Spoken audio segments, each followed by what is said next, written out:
Assalomu alaykum do'stlar, men Kinamanman va bu Jonli Polat filmi. Axlatxonadan topilgan jangchi robot butun dunyoni lol qoldirdi.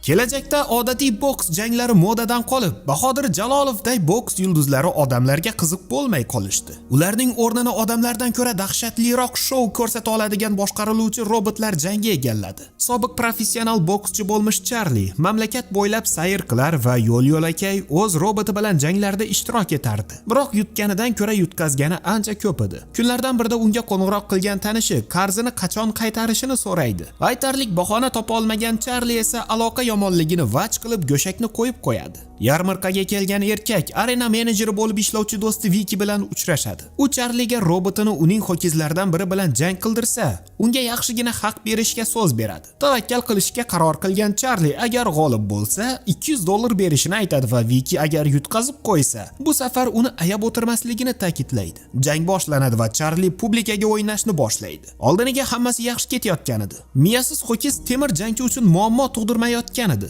Ammo odamlar olqishiga chalg'ib qolgan Charlie ho'kizning orqadan hujum qilayotganligini sezmay qoladi va robot bir oyog'idan ayriladi. Viki esa jangni to'xtatmaydi va robot bir o'yim axlatga aylanadi. Qarzini to'lash uchun hemiri ham bo'lmagan Charlie Vikiga sezdirmasdan quyon qilmoqchi bo'ladi. Uning ortidan kelgan notanish odamlar uning sobiq xotini vafot etganligini va bolalari Maxga otalik qilishi lozimligini xabar qilishadi. Ammo o'g'li uchun qayg'urishni istamagan erkak otalik huquqidan voz kechish uchun sudga boradi. Marhuma ayolining boyutcha qarindoshlari Maxni boqib olishni istashardi va Charlie bu huquqni ularga pullaydi. O'g'liga bu haqda aytib, uni bunga ko'ndirish uchun esa ustama ham oladi. Ammo qarzlarni to'lash o'rniga qora bozordan ovozli boshqaruvdagi samuray robotni sotib oladi. Charlie marhum trenerning qizi Billy bilan birga yashardi. Qiz unga ijara haqini to'lamasdan qimmatbaho robot sotib olganligidan noliydi.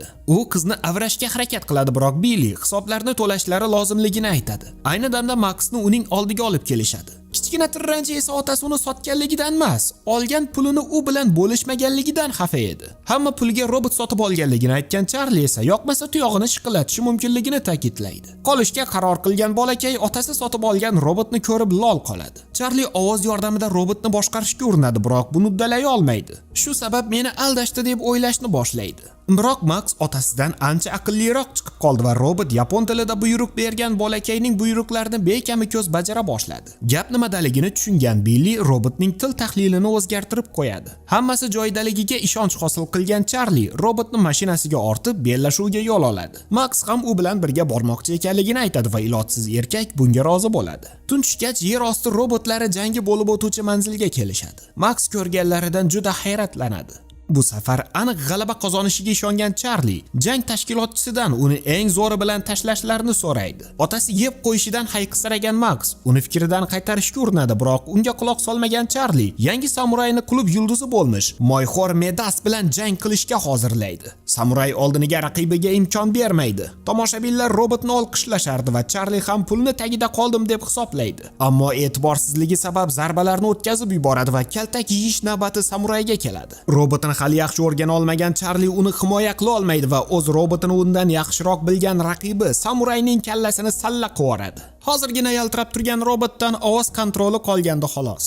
Max robotni yaxshi o'rganmay turib jangga chiqarmasligi kerak bo'lganligini aytganida, aybini bo'yniga olishni istamagan Charlie unga jim bo'lishni buyuradi. Uyga qaytishayotganda yangi robotlari uchun detal topgani yaqin oradagi axlatxonaga kirishadi. Detallar yig'ishayotganda Charlie o'g'liga boksyor robotlar qanday paydo bo'lganliklarini va qanday qilib ringni odamlardan tortib olganliklarini so'zlab beradi. Otasining so'zlariga chalg'ib qolgan Max qiyalikni ko'rmasdan pastga qulab tushishiga bir vaqt qolganida robotning qo'liga ilinib qoladi. Charlie tezda yetib kelib o'g'lini qutqarib oladi. O'rnidan turgan Max uning hayotini nima saqlab qolganligini ko'rmoqchi bo'ladi va loylari ostidan eski robotni topib oladi. Max uni uyga olib ketishni taklif qiladi, biroq Charlie qayoqdagi axlat robot bilan o'ralashishni istamasdi. Shu sabab bolakayning o'zi robotni aravachaga ortib, uni furgon oldiga olib keladi. Kun yarmida sport zaliga yetib kelishadi va Billy samurayning ahvoli dabdalaligini ko'rib hayron qoladi. Charliening ahmoqligidan jahli chiqqan ayol bor budini yo'qotmasdan turib, esini yig'ib olish kerakligini aytadi. Ammo sehrli so'zlar bilan uzr so'ragan erkak Billini Max topib olgan robotni tuzatishda so'nggi bor yordam berishga ko'ndiradi. Robotni ko'zdan kechirgan ayol buning jang uchun emas, raqs uchun ishlab chiqilgan eski rusumli robot ekanligini aytadi. Ular robotning hali ham ishlayotganligidan hayratda qolishadi. Billi bu robotda inson harakatlarini takrorlaydigan noyob funksiya borligini payqab qoladi. Robotni boshdan oyoq cho'miltirgan Max uning ismi Atom ekanligini ko'radi. Ichkariga kirgan bolakay pul ishlash uchun undan norasmiy janglarda foydalanishni taklif qiladi, ammo axlatdan topilgan robotga hech kim ishonmasdi. Hamma uxlagan paytda robotni ishga tushirgan Max u bilan tungi sayrga chiqadi va ilk harakatlarni o'rgatadi. Bundan so'ng Billining oldiga kelib, otasi qanday odam bo'lganligini so'raydi va yuziga kulgi yugurgan Billi Charlie'ning janglarda olgan medallarni ko'rsatib, oldinlari yaxshi jang qilganligini aytadi. Robotlar davri boshlanganidan so'ng uning jang san'ati hech kimga qiziq bo'lmay qolgan va u keraksiz bir boksyorga aylanib qolgan edi. Suhbatni bo'lgan Charlie yangi robotni sotib oladigan sherik topish uchun Max bilan Atlantaga jo'nab ketmoqchi ekanligini aytadi. Manzilga yetib kelishgach, Charlie Maxga Finnni topmaguncha zalda kutib turishni tayinlaydi. Zerikib turgan bolakay yengilmas chempion Zeusni yasagan Tako Mishidani ko'rib qoladi. Yaponiyalik muhandis jurnalistlarga Zeus unga qarshi jang maydoniga chiqqan Lyuboyning moyini oqizishi aniq ekanligini aytib intervyu beradi. Ayni damda Charlie do'sti Finndan qarz berib turishini so'raydi, ammo Qoravoyning pul bergisi kelmasdi. Max Atom bilan shug'ullanishdan to'xtamagan edi. Professional jangga chiqish uchun pul topishga to'g'ri kelishini tushungan Charlie esa Atomni ko'cha janglarida toblashga qaror qiladi va ilk jang maydoniga yetib kelishadi. Jang boshlanadi va Max robot boshqaruvini qo'lga oladi. Oldiniga Atom hujum qilmasdan raqibning zarbalariga dosh berishdan uyog'iga o'tmaydi. Charlie ham bilganlarini o'rgatib turadi. Boshidan zarba olgan Atom yerga gursillab tushadi va 30 soniyalik teskari sanoq boshlanadi. Max shosha-pisha robot oldiga borib unga turishni buyuradi va Atom unga quloq soladi. Bundan hayratlangan raqibi agar yana bir raund chida bersa, 2 karra haq to'lashini ma'lum qiladi. Charlie o'g'lini tavakkal qilmaslikka undaydi, ammo qush uyasida ko'rganini qiladi. Ikkinchi raund boshlanadi va Atomning iyak zarbasi raqibining chetini yo'qotib qo'yishiga sabab bo'ladi. G'olib bo'lgan Max esa 2 karralik yutuqni olib ketadi. Ertasi kuni Max Atomga yapon samurayining ovozli boshqaruvini o'rnatganligini va uni tezroq boshqara olishlari mumkinligini aytadi. Charlie unga raqs tushishni ham o'rgatsa yaxshi bo'lishini aytadi va o'g'li rozi bo'ladi. Shunday qilib Charlie unga jang san'atini o'rgatar, Max esa har jangdan oldin olov raqsidan tushib berardi. Atom har jangida g'alaba bilan qaytar, ota-bolalar esa yaqin o'rtoq bo'la boshlashadi. Ishlab topgan pullarning bir qismini qarzlarni to'lash uchun Billiga jo'natishadi.